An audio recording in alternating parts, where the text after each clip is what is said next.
100 വർഷത്തെ മുസ്ലിം ഇന്ത്യയുടെ ചരിത്രം പറയുമ്പോൾ പെട്ടിക്കൂടിനകത്ത് പ്രത്യേകിച്ച് വേറൊരു കളറിൽ കൊടുത്ത കഥകളൊക്കെയും സ്ത്രീകളെ കുറിച്ചാണ്.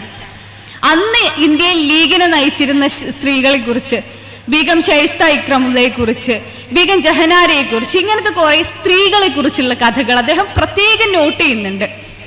ഒരു ചരിത്രകാരന് എളുപ്പം മറക്കാവുന്നതും എളുപ്പം പരാമർശിക്കാതെ പോകാവുന്നതുമായ ഒരു ഭാഗമാണ് ചരിത്രത്തിൽ സ്ത്രീകൾ എന്ന് പറയുന്നത്.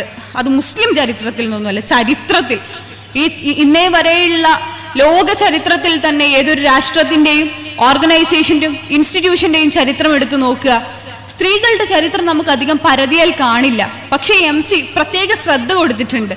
അന്ന് ലീഗിനെ നയിച്ച സ്ത്രീകളുടെ കഥ പറയാൻ പ്രത്യേകം പെട്ടിക്കോടം കൊടുത്തിട്ടുണ്ട്. അതിനകത്ത് എടുത്തു പറയുന്നുണ്ട്. നിങ്ങൾ പ്രത്യേകം ശ്രദ്ധിക്കണം എന്നുള്ളൊരു വാശി MC കാണിച്ചിട്ടുണ്ട്. അതാണ് MCന്റെ എഴുത്തിന്റെ രസം. മുഴുവനായും രാഷ്ട്രീയം നിറഞ്ഞൊരു മനുഷ്യൻ. ആ രാഷ്ട്രീയം ഒരു നിറമോ മറ്റെന്തെങ്കിലുമോ അല്ല, അതൊരു ഐഡിയോളജിയാണ്, ഒരു എക്സിസ്റ്റൻസിന്റെ ഐഡിയോളജിയാണ്, നിലനിൽപ്പാണ്. മുഴുവനായും രാഷ്ട്രീയം നിറഞ്ഞൊരു മനുഷ്യൻ എഴുതുന്ന, സാഹിത്യം നിറഞ്ഞൊരു മനുഷ്യൻ എഴുതുന്ന എഴുത്തുകളാണ് MCയുടെ ചരിത്രങ്ങൾ എന്ന് പറയാതെ വയ്യ.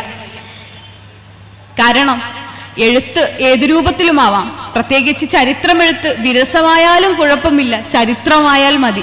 പക്ഷെ ചരിത്രമെഴുത്ത് വിരസമാവാതെ കാവ്യമാവാനും, ചരിത്രമെഴുത്ത് ഗദ്യമാവാനും, ചരിത്രമെഴുത്ത് സാഹിത്യമാവാനും ബോധപൂർവം ശ്രമിച്ചൊരു എഴുത്തുകാരന്റെ പേരാണ് MC വടകര എന്നുള്ളത്. അദ്ദേഹത്തിന്റെ ഓരോ കൃതികളിലും ഓരോ ജീവചരിത്രങ്ങളിലും ഒരാളുടെ ജീവചരിത്രത്തിനപ്പുറം പലതും നമുക്ക് കാണാൻ സാധിക്കുന്നത് അതൊരു പ്രതിഭയുടെ എഴുത്തായതുകൊണ്ടാണ്.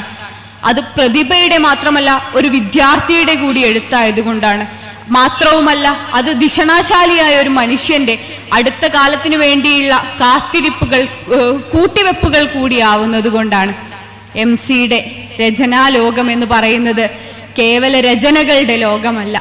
MCയുടെ രചനാലോകം എന്ന് പറയുന്നത് ഒരു സാഹിത്യ സൃഷ്ടിയുടെയും ഒരു രാഷ്ട്രീയ പ്രവർത്തനത്തിൻ്റെയും പേരുകൂടിയാണ്.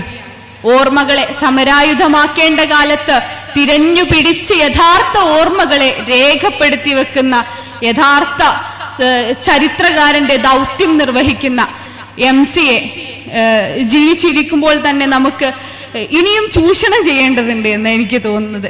അത്രയും ഓർമ്മകളുള്ള ഒരു മനുഷ്യനാണ്. ആ മനുഷ്യന്റെ ഓർമ്മകൾ നമുക്ക് ആവശ്യമുണ്ട്. ആ മനുഷ്യന്റെ പുസ്തകങ്ങൾ ഇനിയും നമുക്ക് ആവശ്യമുണ്ട്. ആ മനുഷ്യന്റെ ലേഖനങ്ങൾ ഇനിയും നമുക്ക് ആവശ്യമുണ്ട്. പുസ്തകമേളകൾ നാടുതോറും ഉണ്ടാവട്ടെ.